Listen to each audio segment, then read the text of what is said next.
আসসালামু আলাইকুম ওয়া রাহমাতুল্লাহ। আপনার নিজের মধ্যে ৫টি আলামত দেখলে বুঝবেন আপনি জাহান্নামের দিকে যাচ্ছেন, আর ৫টি আলামত দেখলে বুঝবেন আপনি জান্নাতের পথে অগ্রসর হচ্ছেন। হযরত ইবনে আব্বাস রাদিয়াল্লাহু তাআলা আনহু থেকে আমরা হাদিসটি পেয়েছি এবং তিনি বিস্তারিত ব্যাখ্যা করেছেন। তিনি যা বলেছেন তা আজকে আমি আপনাদেরকে জানাবো। তিনি বলেছিলেন, ৫টি বিষয় যদি উপলব্ধি করেন বুঝবেন আপনি জাহান্নামের পথে যাচ্ছেন। আবার ৫টি বিষয় যখন আপনার নিজের মধ্যে উপলব্ধি করবেন এবং আপনি আপনার নিজের মধ্যে পরিবর্তন দেখবেন তখন বুঝবেন আপনি জান্নাতের দিকে যাচ্ছেন। জাহান্নামী লোক চেনার প্রথম আলামত হল চেহারার লাবণ্যতা কমে যাওয়া। ধরুন আপনি অনেক সুন্দর একটি মানুষ, কিন্তু অত্যাধিক পরিমাণে পাপ কাজের কারণে আপনার চেহারার নূর কমে যায়। যদিও গায়ের রং ফর্সা, কিন্তু আপনার চেহারায় একটা বদলোকের প্রভাব লক্ষ্য করা যায়। সৌন্দর্য এমনভাবে কমে যায় যে কোনো লোক দূর থেকে দেখে বুঝে ফেলে যে লোকটি একজন পাপী।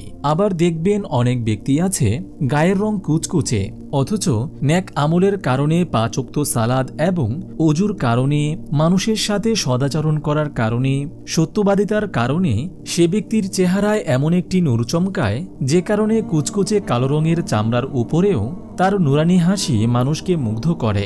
তাকে সুন্দর মানুষের চাইতেও বেশি সুন্দর লাগে। তার মানে বোঝা গেল, যদি কোনো ব্যক্তি পাপে লিপ্ত থাকে তাহলে সে ব্যক্তির সৌন্দর্য, তার নুরানি চেহারা আস্তে আস্তে কমে যেতে থাকে।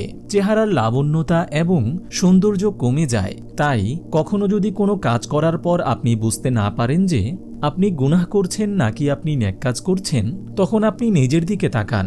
আস্তে আস্তে টের পেয়ে যাবেন আদতে আপনি কি করছেন।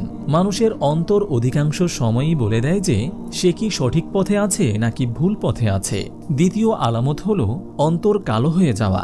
অন্তর কালো হয়ে যাওয়া মানেই সে ব্যক্তি প্রায় সময় চিন্তা পেরেশানিতে থাকবে। দুশ্চিন্তা পেরেশানি তাকে ঘিরে ফেলবে। ঠিকমতো নামাজ কালাম করবে না, কোনো ইবাদতের দিকে তার মন চাইবে না। একেই বলে অন্তর কালো হয়ে যাওয়া। বেশিরভাগ সময়ে গুনাহের কাজ করবে, নেকের কাজ খুব কম করবে।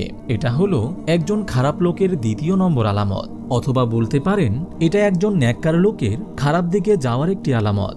আর এই লক্ষণগুলি বলছে যে লোকটি অধিক মাত্রায় সব বিষয় নিয়ে দুশ্চিন্তার মধ্যে। কারণ যার দিলে আল্লাহ পাকের নূর থাকে তাকে দুশ্চিন্তা এবং পেরেশানি কখনো অ্যাটাক করতে পারে না। তৃতীয় আলামত, দৈহিক শক্তি কমে যাওয়া। শরীরে কোনো শক্তি থাকবে না। এই শক্তি দ্বারা বোঝানো হয়েছে দিনী কাজের শক্তি। মানে আপনি ঠিকমতো নামাজ কালাম করবেন না এবং অনেক মানুষ আপনাকে ভালো কাজের দিকে দাওয়াত করবে এবং নামাজ রোজার দিকে দাওয়াত করবে, কিন্তু আপনি বড়লোক হওয়ার কারণে সেই নামাজের দিকে যাওয়া অথবা নেক কাজ করার জন্য আপনি কোনো শক্তি পাবেন না। আপনি দিনী কাজে সবার চেয়ে পেছনে থাকবেন। হয়তো আপনার অর্থ সম্পদের পাহাড় থাকতে পারে, কিন্তু আপনি একজন খারাপ লোক হওয়ার কারণেই এই আলামতটি আপনার মধ্যে প্রকাশ পাবে। আপনি রোজা, নামাজ, হজ এবং যাকাত এগুলোর ক্ষেত্রে আপনি সবার চেয়ে পিছিয়ে থাকবেন। এটাই বোঝানো হয়েছে যে একজন খারাপ লোকের দেহে শক্তি থাকবে না। অথবা আপনি এভাবে বলতে পারেন যে একজন জাহান্নামী ব্যক্তির দেহে কখনো দিনী কাজের শক্তি থাকে না। চতুর্থ আলামত, রিজিক সংকীর্ণ হয়ে যাওয়া। দুনিয়াতে সে একের পর এক অভাব অনটনের মধ্যে পড়তে থাকবে। ধরে নিন সে ব্যক্তির অনেক টাকা পয়সা আছে, কিন্তু তাতে বরকত নেই। তার রিজিক সংকীর্ণ হয়ে গেছে।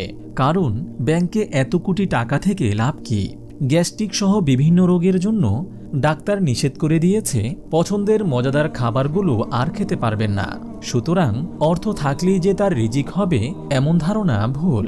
মনে রাখবেন, স্বল্প অর্থে যারা পর্যাপ্ত পরিমাণ বরকত পেয়ে যায় এটা জান্নাতি লোক চেনার উপায়। পঞ্চম আলামত, মানুষ তাকে ঘৃণা করবে। একটু ভালো করে বোঝার চেষ্টা করুন। ধরুন এলাকার একজন খুব বড় মাপের মানুষ, কিন্তু কোনো মানুষ তার কথা শুনে না, তাকে পছন্দ করে না, তাকে দেখতেও পারে না। এমনকি সেই ব্যক্তির উপস্থিতি তাদের আতঙ্কের কারণ হয়। আবার অনেকেই প্রকাশ্যে ভয়ের কারণে কিছু বলে না, কিন্তু মনে মনে গালি দিয়ে থাকে, তাকে ঘৃণা করে, সবসময় তাকে অভিশপ্ত মানুষ এবং তার থেকে দূরে থাকার চেষ্টা করে। মনে করে যে এই লোকটা অত্যন্ত বিষাক্ত, হতে পারে সে একজন এলাকার বড় ধরনের মানুষ। এমনকি নেতৃত্ব স্থানীয় কেউ হতে পারে। এমনও রয়েছে যে এই সকল ব্যক্তি দেখলে মানুষ রাস্তা পাল্টে অন্য রাস্তায় চলে যায়, তাদের কাছেও ভিড়তে চায় না। আপনার উপস্থিতি যদি আপনার ঘরের এবং বাইরের মানুষকে এমন পরিস্থিতিতে ফেলে দেয়, তাহলে আপনি নিশ্চিন্ত থাকুন, আপনি ভালো পথে নেই। আপনি ইস্তেগফার করুন, সরল এবং সঠিক পথে চলে আসুন। আর যদি আপনি রাস্তা দিয়ে যাওয়ার সময় মানুষ আপনাকে দেখে দূর থেকে সালাম দিতে থাকে, হাসি মুখে আপনার কুশল বিনিময় করে, আপনাকে সে মুসাফা করে, আর আপনিও তাদের সাথে হাসি মুখে আচরণ করেন, এবং আপনাকে দূর দূরান্ত থেকে মানুষ দেখে এসে মিশতে চায়, কথা বলতে চায়, তাহলে বুঝে নেবেন অবশ্যই আপনি আল্লাহ পাকের একজন নেককার বান্দাদের সরল সঠিক পথের ওপর পরিচালিত হচ্ছেন, যেটাকে মহান আল্লাহ তাআলা পবিত্র কোরআনে বলেছেন, ইহদিনাস সিরাতাল মুস্তাকিম। অর্থ সরল সঠিক পথ, যে পথে আল্লাহ পাক তার নেককার বান্দাদের পরিচালিত করেছেন। যদি উপরোক্ত 5টি জাহান্নামী আলামত আপনার মধ্যে পরিলক্ষিত হয়, তবে তওবা করতে হবে, বেশি ইস্তেগফার করতে হবে। তওবা অর্থ গুনাহ থেকে দূরে থাকা এবং ইহজগৎ থেকে দূরে সরে আল্লাহর শরণে ফিরে আসা। আর ইস্তেগফার অর্থ হচ্ছে প্রভুর কাছে 2 হাত জোর করে ক্ষমা চাওয়া এবং প্রতিজ্ঞা করা। মহান রব্বুল আলামিন পছন্দ করেন তার বান্দা তওবা করুক, তিনি তো ক্ষমা করার জন্য বসে আছেন। আপনি যদি এরকম ভিডিও আরও পেতে চান, তাহলে এই চ্যানেলটি সাবস্ক্রাইব করে পাশে রাখা বেল আইকনটি অন করে দিন।